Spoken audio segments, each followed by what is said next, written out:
Subscribe to our channel by clicking the subscribe button. Click the bell button and enjoy the latest uploads from our channel. بسم اللہ الرحمن الرحیم اللہم صلی علی محمد وعلی محمد.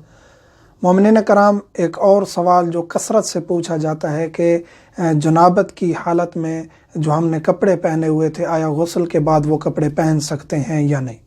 میاں بیوی ہیں، انہوں نے مباشرت کی یا انسان مجنب ہو گیا ہے، اگر احتلام بھی ہو جاتا ہے تو فقط وہی جگہ نجس ہوگی کپڑوں کی جہاں منی لگی ہے، جہاں نجاست لگی ہے.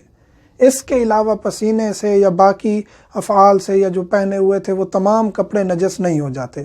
اسی طرح پیریڈ والی خاتون پوچھتی ہے کہ مجھے پیریڈز جو آئے تھے، اب پیریڈز کے دوران میں نے جو کپڑے یا عبایا پہنی ہوئی تھی ان سب کو میں نے دھونا ہے پیریڈز کے بعد؟ نہیں، ایسا نہیں ہے. اگر خون نہیں لگا یا مجنب کی منی وغیرہ نجاست نہیں لگی تو وہ کپڑے پاک ہیں.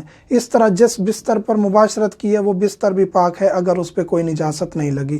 جو چیز آپ استعمال کرتے ہیں اگر نجاست نہیں لگی تو غسل واجب ہو جاتا ہے. وہ ایک روحانی جو ہے وہ اندر کی ایک پلیدگی ہوتی ہے جس کو دور کرنے کے لیے غسل کیا جاتا ہے، نہ یہ کہ ظاہری طور پہ جسم نجس ہو جاتا ہے تمام، اور تمام جسم نجس ہونے کے بعد کپڑے نجس ہو جاتے ہیں. ایسا نہیں ہے، جسم بھی تمام نجس نہیں ہوتا، فقط وہی جگہ جہاں نجاست لگی ہے وہ نجس ہوگا. اس کے علاوہ جسم بھی پاک ہے. اس کے علاوہ ہم ذکر کر چکے ہیں کہ جس خاتون پر مثلاً کہ جنابت واجب ہے غسل، وہ بچے کو دودھ پلا سکتی ہے غسل سے پہلے، اور باقی تمام چیزیں ہم ذکر کر چکے ہیں. یعنی وضو کر لیں تو جنابت کی کراہت ختم کی جا سکتی ہے.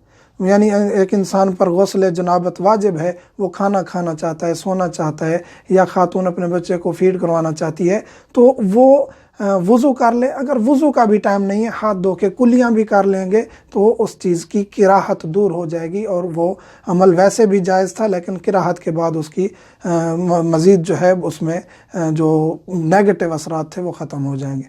مومنین سے ملتمس ہوں، مجھے، میرے بچوں کو اور والدین کو دعاؤں میں یاد رکھا کریں. والحمدللہ رب العالمین.